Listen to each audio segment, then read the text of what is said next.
아시죠? 스코틀랜드 민요 오 데니 보이에다가 이제 곡을 붙인 You Raise Me Up이라는 찬양이죠. 주님이 주시는 힘과 능력으로 여러분 새로워지고 또 모든 일을 넉넉히 이기는 그런 삶이 되기를 예수님의 이름으로 축복합니다. 가을이 이제 정말 우리 삶의 문턱에 아주 깊이 들어와 있습니다. 가을은 좀 특별한 것 같아요. 다른 계절하고 다르게. 그래서 시인들이 가을에 대한 이제 시를 노래를 많이 남겼는데 박노해 씨라는 시인이 가을볕이라는 이제 시를 이렇게 읊고 있습니다. 가을볕이 너무 좋아 가만히 나를 말린다. 내 슬픔을 상처난 내 욕망을 투명하게 드러나는 살아온 날들을 이렇게 이제 노래를 하고 있거든요. 다른 계절과 다르게 좀 깊이 자기 자신 안으로 침잠해서 자기를 성찰하고 돌아볼 수 있기 때문에 이제 이런 노래를 부르죠. 그러니까 투명하게 내가 살아온 날들을 좀 돌아봤으면 좋겠다. 원래 여름은 좀 힘드셨죠. 많이 덥기도 하고 또 우리의 형편이 또 고단한 일들도 많이 있었고 그러나 그 여름 가운데서 여러분이 힘껏 달려오실 때에 때로는 지치기도 하고 힘든 발걸음들 계실 거예요. 잠시 좀 멈추고 자기를 돌아봄으로 말미암아 또 새로운 삶을 좀 계획하고 또 걸어가는 그런 삶이 되었으면 좋겠습니다. 오토 슈이치라고 하는 일본 의사가 계세요. 이분은 이제 그 말기 암 환자들을 이제 마지막 돌보는 일을 하셨는데 한 1000명 정도를 그렇게 이제 마지막 임종을 지켜봤습니다. 그러면서 이분이 책을 하나 냈는데 죽을 때 후회하는 25가지 다양한 그 죽음의 모습이 있잖아요. 근데 전부 다 후회하는 것들이 다 있더라는 거예요. 그걸 이제 정리를 해서 한 25가지 정도를 이렇게 후회하더라 하는 것들을 정리를 하셨습니다. 자, 몇 가지 보면은 자기의 몸을 소중히 하지 않은 것.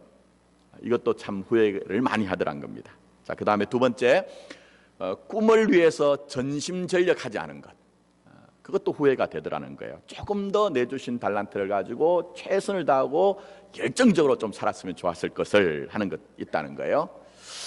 또 더 나가서는 자기가 최고라고 생각하고 살아왔던 그 세월들 좀 겸손했으면 좋았을 것인데 하는 것이죠.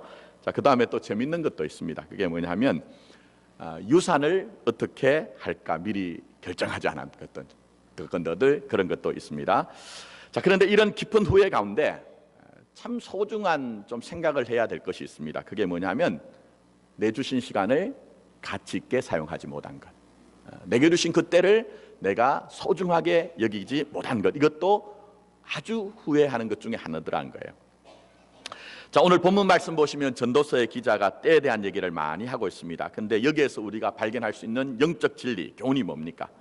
결론을 말씀드리면 여러분, 하나님은 우리가 지나가는 때에 그 안에서 하나님이 이루실 뜻과 목적을 이해하고 그 뜻과 목적을 이해하고 그것을 믿으라고 얘기를 하고 있습니다. 이 시대는 사실은 행복이라는 것이 사람들의 화두입니다. 어떻게 하면 행복하게 살 것인가. 행복을 연구하는 학자들이 사람을 불행하게 하는 게 뭔가 그 요인을 찾아보니까 그 가운데 하나가 현재를 살지 못하더라는 거예요. 제가 이제 말씀드리는 조금 풀어서 얘기를 드리면 지금 내게 어떤 일이 일어나고 있단 말입니다. 근데 그 일들이 얼마나 가치가 있고 의미가 있는지를 알지 못하니 지금 내게 현재적으로 일어나는 일은 불만족스러워요. 불평하기도 하죠. 자, 그러면서 지난 과거에 대해서는 후회가 자꾸 일어납니다. 그래서 우리의 마음속에 일어나는 그 후회 중에 하나가 뭡니까? 그때에 이렇게 했었더라면 하는 그런 이제 생각이 있어요. 그래서 엄밀한 의미에서 여러분, 우리를 정말 힘들게 하는 일은 일어난 사건보다는요, 또 어떤 일어난 결과보다는 결국은 내가 그때 그렇게 했어야 했는데 하는 어떤 생각들이 우리를 더 비참하고 힘들게 하더라는 거예요. 자, 오늘 본문 말씀을 한번 보시면 1절부터 9절까지 28가지의 이러한 때, 저러한 때가 있다고 지금 이제 이 전도서의 기자가 설명합니다.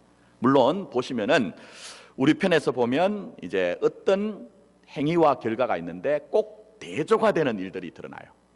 근데 이것은 기계적으로 여러분 그런 균형 속에 산다는 얘기는 아니에요. 우리가 그런 을개 속에 구조 속에 살 수밖에 없는 인생의 실존이 있다는 얘기죠. 어떤 분들은 표면적으로는요, 내가 원하는 것이 조금 더 도드라지시는 분이 계실 거예요. 또 어떤 분들은 현상적으로 이거 좀 이런 일들 좀 안 일어났으면 좋겠다 하는 일들, 그것을 경험하시는 분도 계실 거예요. 자, 그러나 분명한 것은 어느 누구도 인생의 푸른 초장 맑은 시냇물가에만 머물 수 있는 것이 아니란 겁니다. 때때로 우리가 지나가는 곳이 어디입니까? 사망의 음침한 골짜기도 지나가는 때가 있더라는 거예요. 근데 그 모든 이러한 때 저러한 때 중요한 것은 그 시간이 하나님이 함께 하시는 시간이라는 거예요.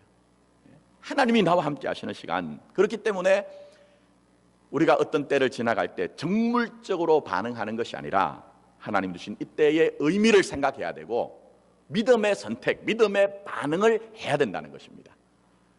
자, 그러면 믿음의 선택이 뭘까요? 야고보 사도 우리에게 이렇게 얘기합니다. 야고보서 5장 13절에 너희 중에 고난당하는 자가 있느냐? 그는 뭘 할 것이라? 기도할 것이라. 너희 중에 즐거워하는 자가 있느냐? 그는 뭘 하라고 했습니까? 찬송할지니라 얘기했습니다. 자, 고난을 당하고 있습니다. 내가 극심한 고난을 당하면 나는 선택할 것이 아무것도 없다는 생각이 듭니다. 내가 고난을 당할 때면 내가 나 자신에 대해서 절망하고 낙담함으로 말미암아 그 자리에 머무릅니다. 그러나 절망과 낙담은 우리의 문제를 해결할 어떤 이유와 방법도 되지 않는 거예요. 그래서 오늘 야고보 사도는 고난 중에라도, 고난 당하는 중에라도 기도를 해야 된다. 물론 기도할 때 문제가 해결되면 좋습니다. 그러나 문제가 해결되느냐 해결되지 않느냐 하는 것은 차후의 문제이고, 하나님께서 개별적으로 내 인생에 주신 그 고유한 삶의 의미와 목적을 잃어버리지 않기 위해서라도 몸부림치며 그렇게 고난 중에 기도하는 기도의 사람이 되어야 된다는 거예요, 여러분. 자, 즐거워할 때 뭐를 하라고 했습니까? 찬송을 하라. 즐거워할 만한데 그때 즐거움에만 빠져 있지 말라는 거예요. 즐거움 자체에 빠져 있지 말고 그 즐거움을 주신 분이 누구시냐 하는 것들을 생각하라는 거예요. 내가 잘나서 내가 능력이 있어서 성공한 것도 아니고 기뻐하고 즐거워할 만한 일이 생긴 것이 아니라는 것을 생각하라는 거예요. 그런 오해와 착각을 하지 말고 오히려 그 기쁨을, 성공을 주신 분이 하나님이시라는 것을 생각함으로 말미암아 더 겸손할 필요가 우리에게 있다는 것입니다. 여러분, 큰 시험이 언제 올까요? 저는 제가 생각할 때 큰 시험은요, 고난당하고 핍박당할 때 오는 것이 아닙니다. 오히려 여러분들이 마음먹은 것이 잘 되어져 나갈 때, 세상적으로 정말 원하는 것들이 되어질 때, 그때 큰 시험이 올 수가 있는 거예요. 그래서 너희들이 즐거워하고 기뻐할 만할 때 그 하나님을 기억하라고 하기 때문에 찬송을 하라, 이렇게 말씀하고 있는 것입니다. 자, 근데 보시면 이런 삶은 믿음의 선진들, 성경에 등장하는 모든 믿음의 선진들이 선택한 믿음의 어떤 길입니다. 그래서 보시면은 믿음의 사람들은 이제 사건 속에서 드러나는 어떤 표면적인 것, 현상적인 것만 보는 것이 아니라 하나님과의 관계 속에서 내가 무엇을 생각하고 무엇을 판단하고 무엇을 결정할 것인가 믿음의 선택을 했던 사람들이에요. 자, 여러분 보십시오. 성경에 등장하는 믿음의 사람들, 그들이 뭔가 일이 잘 되어 나갑니다.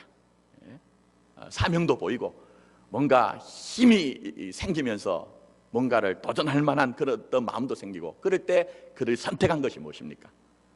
제가 지난주에 엘리야 얘기를 했습니다. 다시 한번 제가 언급을 하자면, 엘리야가 발과 아세라 선지자들 850명과 갈멜산에서 대결을 하지 않습니까? 그때는 정말 어떤 면에서는요, 이 엘리야가 불가능한 것 같은 일에 믿음으로 도전을 합니다.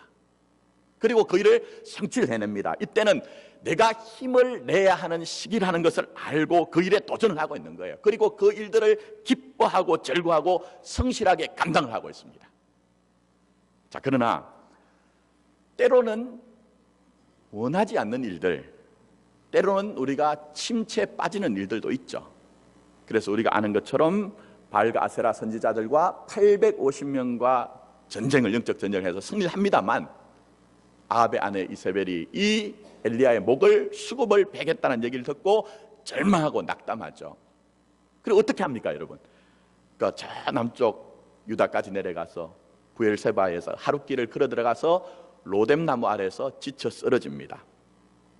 근데 그때 그는 육체적인 피곤함뿐만 아니라 자신 안에 있는 무력함과 자신 안에 있는 피곤함을 하나님 앞에 다 토로합니다. 그야말로 기도예요, 여러분. 내가 잘 되는 것만 기도하는 것이 아니라 정말 하나님 앞에 고난 중에 기도하는 사람이 됩니다. 그래서 여러분, 고난 당할 때는요, 여러분이 어떤 위대한 일을 하지 않아도 좋아요. 어떤 면에서 하나님 앞에서 자기 자신을 성찰하면서 하나님 앞에 기도하는 것이 필요하죠. 뭐를 위해서? 강박적으로 어떤 일을 하기 위해서 기도하는 것이 아니라 오히려 자기의 내면에 깊이 들어가서 자신을 돌아보고, 하나님, 이제는 내가 내 힘과 내 능력과 내 경험으로 되지 않습니다. 새로운 영적인 차원을 열어주십시오라고 기도하는 기도의 사람이 되어야 된다는 거예요, 여러분. 그래서 여러분 보시면 야고보 사도가 이렇게 고난 가운데 기도하고 즐거워하고 기뻐할 만할 때 찬송한다는 것은요, 다른 말로 좀 표현하면 오늘 여기에 나오는 어떤 때들 있잖아요. 근데 그 때들의 개별적인 어떤 사건에 매몰되지 않고요, 일희일비하지 않고 적절한 삶을 사는 것이라고 표현을 할 수가 있거든요. 근데 어떻게 하면 우리가 이렇게 믿음으로 좀 적절한 삶을 살 수가 있을까요? 그것은 이미 제가 말씀드린 것처럼 내 인생을 향한, 내 삶을 향한 이 때를 지나가고 있는 하나님 아버지의 뜻과 목적을 이해해야 됩니다, 여러분. 오늘 이러한 때 저러한 때라고 표현한 그 때의 하나하나 개별적인 사건 때문에 때로는 내가 원하는 것이 이루어지면 그것 때문에 기뻐하고, 그것 때문에 즐거워하고, 그것 때문에 내 인생은 뭔가 성취한 것처럼 생각하고, 때로는 내가 원하지 않는 일들이 생길 때는 하나님 왜 나를 버리십니까 하는 그런 탄식과 절규 속에 사는 것이 아니고, 그 개별적인 하나하나 사건 속에 하나님의 손으로 임한 그 하나님의 의미를 아는 것뿐만 아니라 전체적으로, 통합적으로 나를 향한 아버지 하나님의 그 선하시고 인자하신 영원한 뜻과 목적을 생각해야 된다는 거예요, 여러분. 자, 1절 말씀 한번 보십시오. 제가 몇 주 동안 이제 본문의 말씀을 함께 묵상하려고 하는데요, 1절 말씀 보시면 범사에 뭐가 있다고 했습니까? 기한이 있고 천하만사가 다 때가 있나니, 그렇게 얘기하고 있어요. 자, 이 말 그냥 쉽게 우리가 이해를 하자면 이 땅 사는 동안 영원한 게 없다는 거예요. 우리 편에서는 너무 좋아서 이거 좀 영원히 계속되었으면 좋겠다, 지속이 되면 좋겠다는 그 일들도 여러분의 원하는 바대로 되더냐 하는 거예요. 다 지나간다는 거예요, 여러분. 또 더 나가서 너무 곤란하기 때문에, 너무 힘겹기 때문에 일이 좀 빨리 지나갔으면 좋겠다, 순적히 지나갔으면 좋겠다 하지만 여러분이 마음에 정한 대로 그렇게 움직여 주더냐 하는 거예요, 여러분. 그렇게 움직여 주더냐 하는 거예요. 우리는 다 이 때의 한계 아래 있다는 것을 말씀하고 있어요. 그러므로 나는 내 한계를 알아야 됩니다. 내 지식의 한계, 내 지혜의 한계, 내 능력의 한계, 내 소유의 한계, 내 건강의 한계, 심지어는 내 믿음의 한계도 알아야 돼요. 그럴 때만 겸손할 수 있고, 그럴 때만 자랑할 일이 전혀 없다는 것을 알게 되는 것이죠. 근데 더 중요한 것이 있습니다. 자, 1절 말씀 다시 한번 보시면 거기에 하반절에 두 번째 구절에 천하만사가 다 뭐가 있다고요? 때가 있다고 했어요. 때가 있다. 근데 이 번역은 과거의 개역성경을 보면 다르게 번역을 하고 있습니다. 개역성경을 보면 모든 목적을 이룰 때가 있나니. 뭘 이룬다고요? 목적을 이룰 때가 있나니. 저는 이 번역이 훨씬 제게 와닿아요. 이 번역이 훨씬 근사한 번역 같아요. 우리 편에서는 도무지 수긍이 되고 이해가 되지 않는 그 사건이지만 하나님은 여러분의 인생에 분명한 뜻과 목적을 세웠기 때문에 내 편에서 좋다고 하는 일들뿐만 아니라 내 편에서는 때로는 섭섭하기도 하고 불편한 일들조차도 전체적으로는 하나님께서 여러분의 인생을 통해 하나님의 뜻하신 바를, 목적하신 바를 꼭 이루어 가신다는 거예요, 여러분. 여러분 한번 잘 돌아보십시오. 우리 인생의 뒤안길 돌아오면서 과연 내가 원하는 그대로 된 것만이 여러분의 인생의 모습을 이 정도로, 믿음의 삶을 이 정도로 갖고 오셨냐 하는 거예요. 때로는 불편할 때도 있었죠. 때로는 왜 이 일이 생긴지 수긍이 안 될 때도 있었죠. 이해가 되지 않는 일들도 있었죠. 그러나 하나님은 그런 모든 일들도 다 재료로 진료로 삼아서 하나님의 목적하신 것을 이루어 가신다는 거예요, 여러분. 그래서 사도 바울은 모든 것이 합력하여 뭘 이룬다고요? 선을 이룬다 했고, 오늘 말씀을 보시면 하나님이 모든 때를 아름답게 하셨다고 말씀하고 있는 거예요. 자, 그렇다면 하나님이 여러분에게 세우신 목적과 뜻이 무엇입니까? 그걸 우리가 좀 알아야 되겠죠, 여러분. 자, 하나님이 여러분에게 세우신 궁극적인 목적하심과 뜻하심이 드러납니다. 오늘 본문에 읽진 않았는데 14절 하반절을 한번 보십시오. 자, 거기 보시면 이렇게 말씀합니다. 하나님이 이같이 행하심은 사람들이 그의 앞에서 뭘 하게 하려 하십니다? 경외하게 하려 하심인 줄 내가 알았다 얘기를 합니다. 그러니까 여러분, 이런 때도 지나가고 저런 때도 지나가고, 내가 정말 원하는 것이 이루어지기도 하고 안 이루어지기도 하고, 수월하기도 하고 불편하기도 한 그때를 지나가는 모든 이유가 우리가 뭘 하는 사람을 만들기 위함이다? 하나님을 경외하는 사람을 만들기 위함이라는 거예요, 여러분. 그러면 여러분, 하나님을 경외한다는 게 뭘까요? 하나님을 경외한다는 거. 이 말은 이제 히브리어로는 야레란 말인데요, 이 야레라는 말이 사용된 용례를 좀 살펴보면 이해가 됩니다. 대표적인 사건이 저 유명한 모리아 산의 사건입니다. 여러분 아시는 것처럼 아브라함이 자기 이루신 그 독자 이삭, 정말 내 눈에 넣어도 아프지 않고 내 생명, 내 심장을 꺼내어서 도려서 꺼내어 놓더라도 아깝지 않은 그 독자를 하나님이 어느 날 나에게 바치라고 얘기를 하세요. 근데 여러분 어떻게 합니까? 아브라함이 깨끗하게 하나님 앞에 믿음으로 생각하고 믿음으로 판단하고 믿음으로 그렇게 행합니다. 그때 하나님이 이 아브라함에게 하시는 말씀이 있습니다. 이렇게 말씀합니다. 내가 내 독자, 아들 독자까지도 내게 아끼지 아니하였으니 내가 이제야 뭘 한다고요? 하나님을 경외하는 줄을 아노라 할 때 여기에 경외라는 단어가 등장해요. 근데 여러분, 간단한 일은 아닙니다. 이 믿음의 절정에 서기 위해서 이 아브라함도 여러 가지 때를 지나왔어요. 그야말로 우여곡절을 거쳐서 이 믿음의 절정에 섰다는 것이죠. 때로는 사람들을 두려워합니다. 그래서 자기 아내를 아내라고 하지 않고 뭐라고 하죠? 나의 누이라고 얘기합니다. 하나님이 분명히 확고하게 약속하셨음에도 불구하고 하나님을 신뢰하지 못해서 자기 종인 다메섹 사람 엘리에셀을 양자로 삼으려고 합니다. 그리고 난 후에도 하나님을 믿질 못해요. 네 몸에서, 네 아내의 몸에서 그렇게 약속의 후손을 주겠다고 약속했지만 자기의 방법으로 하나님 앞에서 불신함으로 말미암아 아들을 낳습니다. 그래서 그것 때문에 큰 아픔을 당하죠. 물론 약속의 씨는 아니지만 자기의 혈육을 자기의 손으로 쫓아내는 아픔도 있었어요.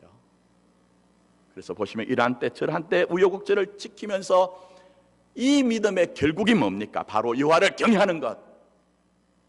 단순히 표면적으로 현상적으로 내 편에서 이해하는 것이 아닙니다. 내 인생을 향한 하나님의 뜻과 목적이 무엇인가를 깊이 생각하는 거예요. 그리고 이 일조차도 분명히 하나님은 당신의 뜻하심과 목적하심을 이루어 가실 것이라고 이제는 전적으로 하나님을 경외하기 때문에 하나님, 내 사랑하는 아들이지만 내 심장을 토려내어서라도 내가 뺏기지 않을 아들이지만 하나님 명령하신 그 말씀이기 때문에 내가 전적으로 순종하겠습니다라고 그 아들을 하나님 앞에 드리고자 한 것이죠, 여러분. 바로 이게 경외입니다. 이게 경외예요, 여러분.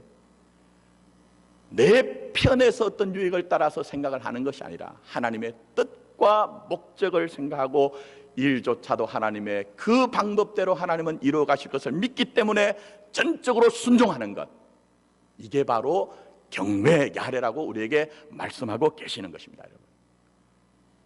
그래서 다시 한번 생각해 보시면 야고보 사도가 우리에게 너희들이 고난의 때를 지나갈 때에 기도하는 사람을 만들어내고 너희들이 정말 기뻐하고 즐거워할 때는 너희들이 정말 하나님을 찬송하는 사람을 만들어낸다는 그 말의 의미가 뭡니까?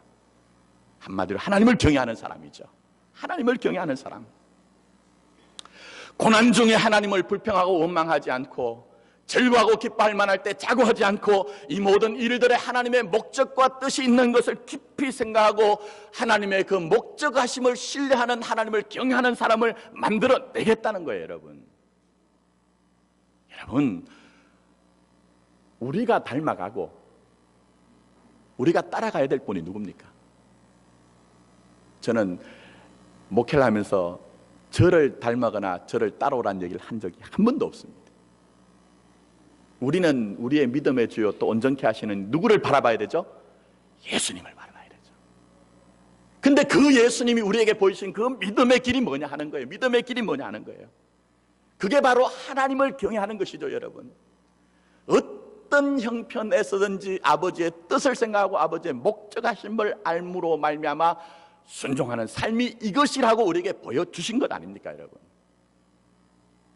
다 말씀드릴 필요도 없습니다. 예수님의 십자가를 한번 생각해 보세요. 십자가. 우리 남들이 한 일들에 대해서는 그냥 간단하게 생각합니다. 심지어는 십자가에 대해서도 그런 느낌들이 올 수가 있어요. 하나님이 정하신 그 십자가, 하나님의 스케줄대로 하나님의 계획대로 된 것이니까 우리 주님이 그것을 너무나 수월하게 받아들인 사건이라고 여러분 이해하세요? 그렇지 않잖아요, 여러분. 그죠?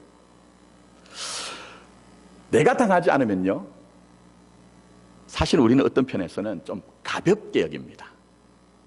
그리고 아주 기계적인 결론을 내리고 그것을 얘기하기도 하죠. 혹시 여러분 그런 경험 있으세요? 내가 지금 있는 형편과 정황을 나보다도 나를 알지 못하는 사람들이 잘 알고 있는 경우가 있어요. 저도 월요일이면 목회자들이 보통 이제 쉬는 날인데 쉬지 않고 공부를 계속하러 갑니다. 가끔 가면 전혀 일면식이 없는 분들이 저한테 그런 얘기를 하고 때가 있어요. 목사님 이렇다면서요, 얘기할 때가 있어요. 제가 전 좀 말이 없는 사람입니다. 예, 뭐 그 정도 얘기를 해요. 그러면 그런 분들 중에 꼭 하신 얘기가 있습니다. 뭐라고 하시는지 아세요? 목사님, 하나님이 목사님을 큰 종, 그냥 종도 아니에요, 큰 종을 만들기 위해서 하나님이 지금 이렇게 연단하신 것 같아요. 제가 말로는 잘 표현 안 해요.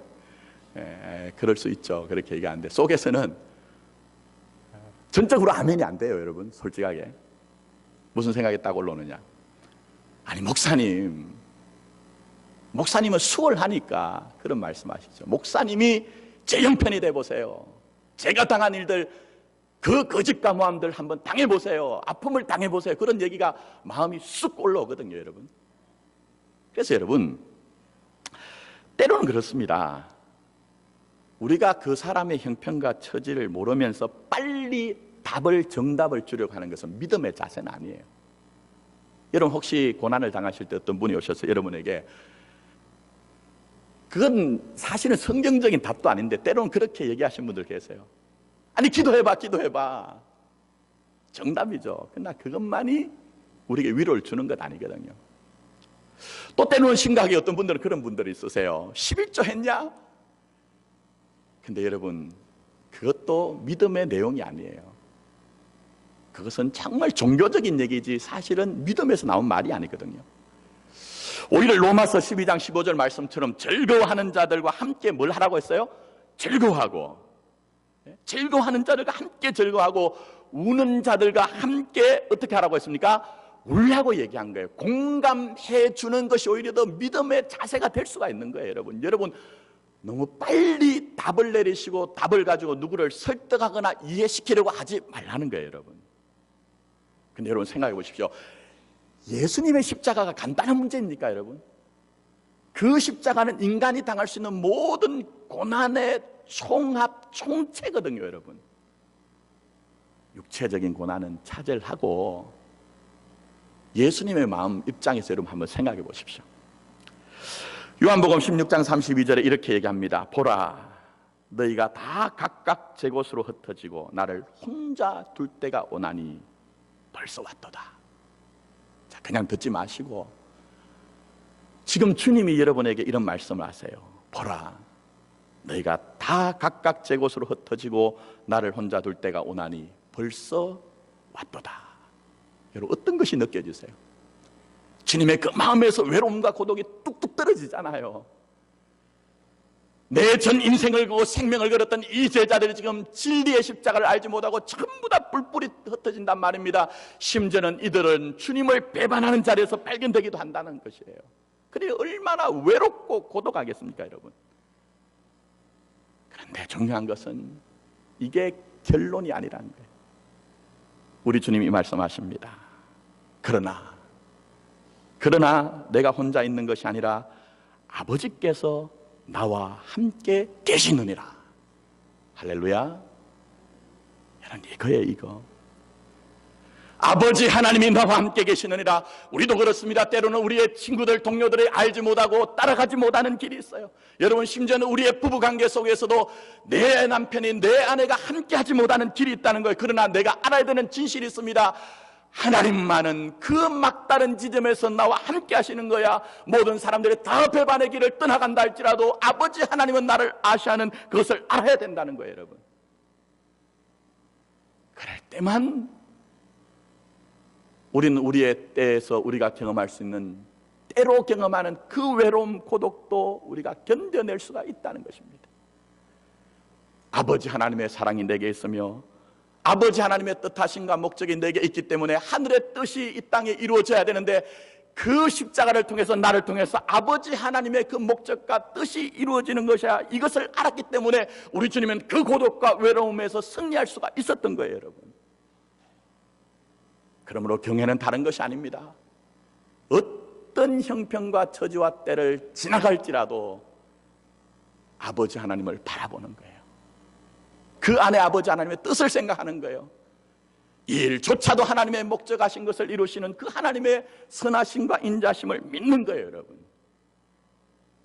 이 가를 맞아서 여러분, 때론 내 옆에 있는 사람이 여러분을 위로가 되지 않을 때 그런 고독과 외로움이 있는 분 계십니까?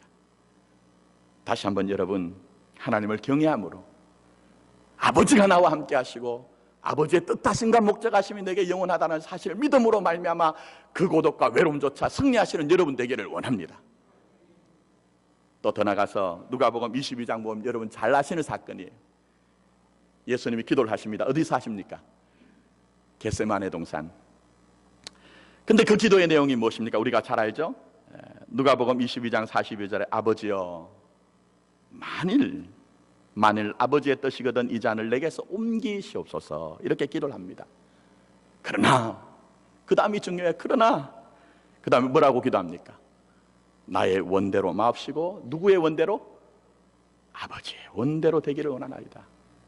저는 이 말씀을 묵상할 때마다 신앙적인 차원을 떠나서 정말 주님이 너무 멋있는 분이에요. 이런 삶을 한번 살아봤으면 좋겠다는 그런 마음들이 자꾸 불쑥불쑥 일어나요. 근데 중요한 것은 원대로라는 것이 원하시는 대로라는 뜻도 되지만 뜻과 목적하신 대로, 이렇게 이해를 할 수가 있는 거예요. 그러니까 우리 주님이 지금 핏방울과 같이, 그렇게 땀방울이 핏방울같이 간절하게 기도하는 것이 뭡니까? 지금 주님 앞에서 주님이 하시는 그 기도는 바로 뜻과 목적을 확고하게 해달라는 거예요, 여러분. 의미를 알게 해달라는 거예요, 여러분. 여러분, 잘 한번 생각해 보십시오. 여러분을 정말 힘들게 하는 게 뭡니까? 물론 뭐 경제적인 공공함이 있을 때도 힘드시고, 몸이 아플 때도 힘드실 수가 있고, 그죠? 인간관계가 깨질 때도 힘들 수가 있지만, 현재 일어나는 일이 있고 사건이 있지만 그 일들의 의미를 모를 때 그게 참 어렵습니다, 여러분. 예? 현상은 있는데 이게 어떤 의미가 있는지 모를 때 그건 참 너무 마음이 어렵거든요, 여러분. 자, 예를 들면 몸에 병이 듭니다.